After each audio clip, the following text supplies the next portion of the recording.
This is the show where our team at CNBC-TV18 gets you the top stories of the day. I'm Mareep Shirwani and you're watching Reporter's Diary.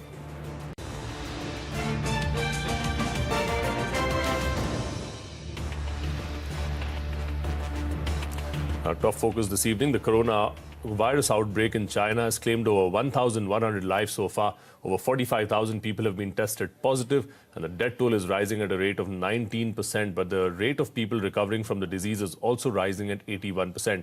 Now, over 4,800 people have recovered from the virus. The epidemic, though, continues to infect more people in other parts of the world, with the United States, South Korea, Japan, Singapore, Hong Kong, Thailand, as well as Germany reporting fresh cases. Meanwhile, the cruise ship off the coast of Japan is getting infected by the day, with 39 more people testing positive and the total number of infected people now rising to 175. CNBC's Matthew Taylor has more from there.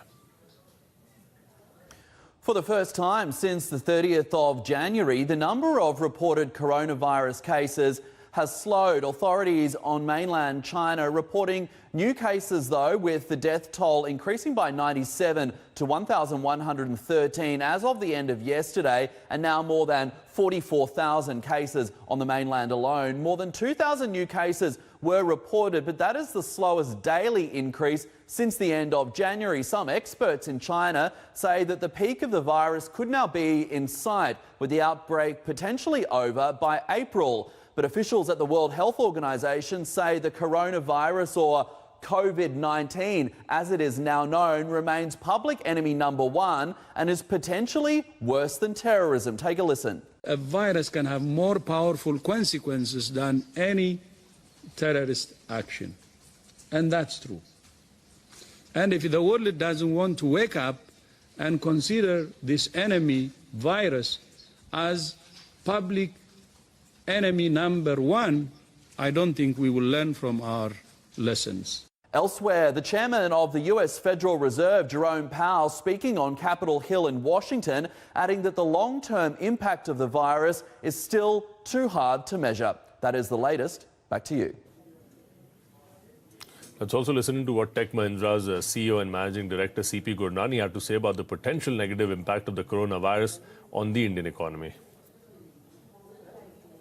The word of caution is this whole coronavirus. Yeah. Because it may impact the economy during the year. And if it impacts the economy, I can't say that IT can be isolated completely. Now, to what extent and when is a very difficult question, because we know that all the governments around the world are putting their might to contain the virus and to be able to fight the virus. And usually with that kind of a might, one is very confident that it is just a matter of few more weeks and the virus would be contained. And we do have, an action plan.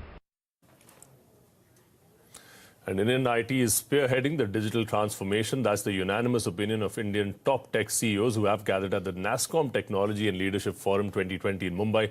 In a freewheeling conversation with Shireen Bhan, Rajesh Gopinathan of TCS, Salil Parekh of Infosys and Rishad Premji of Wipro talked about the opportunities and the challenges that lie before India's IT sector. They also shared their views on the areas that Indian IT companies need to focus on. The journey has evolved from the cost arbitrage journey for the Indian IT services business to much more value add, end to end. And those are the things that the three of you go and pitch to clients. The transformational deals, that is what you're focusing on. So let's start by talking about where we are today, what the big shift has been in the past decade before we talk about how we reimagine the services industry going forward. So the biggest shift has been that if you were to think about the big technology changes that happened over the last couple of decades, we were always on a catch-up mode. The start of the technology wave was typically much earlier before we brought up to it. Whereas over the last few years, if you take the elements of what we call as digital transformation, and even more so when we're coming at automation, we are the originators of this change. We are at so the we're no longer that. playing catch-up. That's an important headline that you're giving us. The Indian IT services industry is no longer playing catch-up. Absolutely not. Okay. Salil, do you agree? Absolutely. I think we are at a stage where globally technologies become so relevant, and the critical mass that collectively India has, all of the companies here have, is just driving this change. So we are absolutely at the forefront of the change. And the good news really is there's so much new that's going on in what people are calling digital transformation, that's driving all of the change that we are putting in place. So really it's a hugely positive, optimistic view of the next 10 years.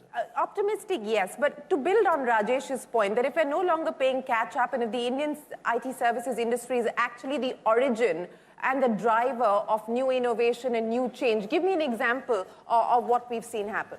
So one of the things that we start to see is in this area of cloud.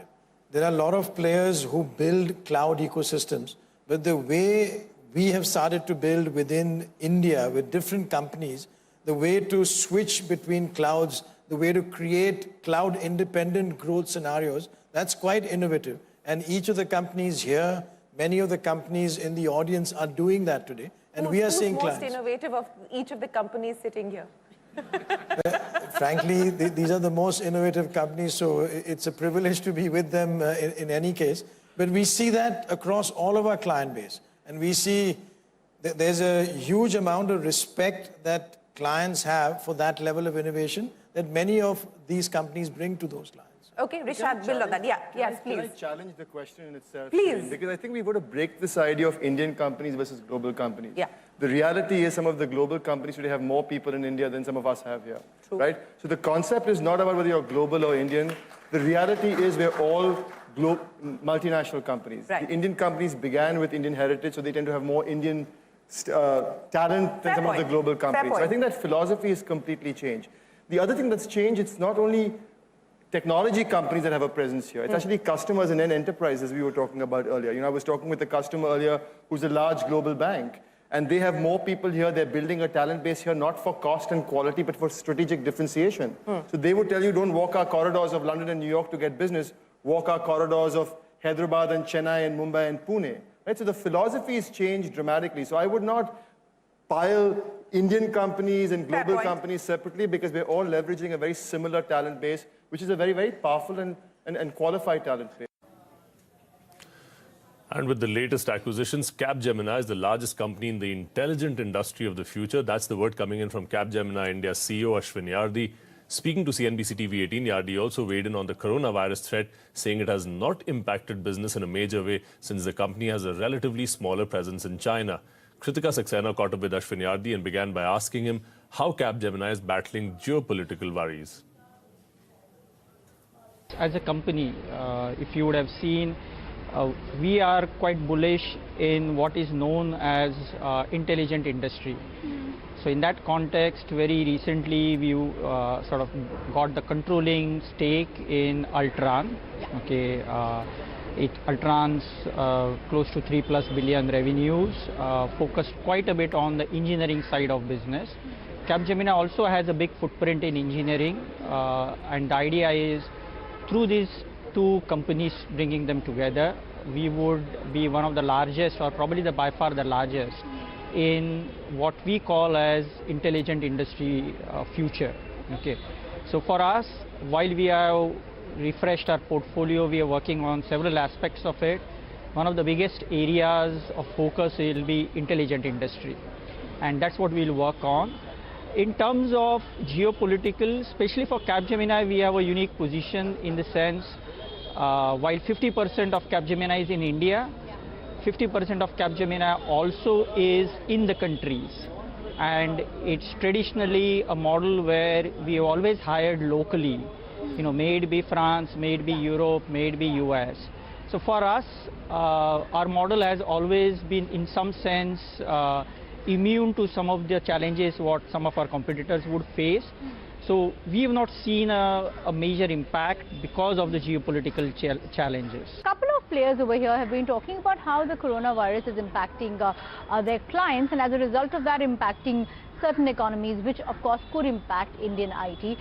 From Capgemini perspective, globally, and from India perspective as well, what is the impact that you are seeing amongst your clients?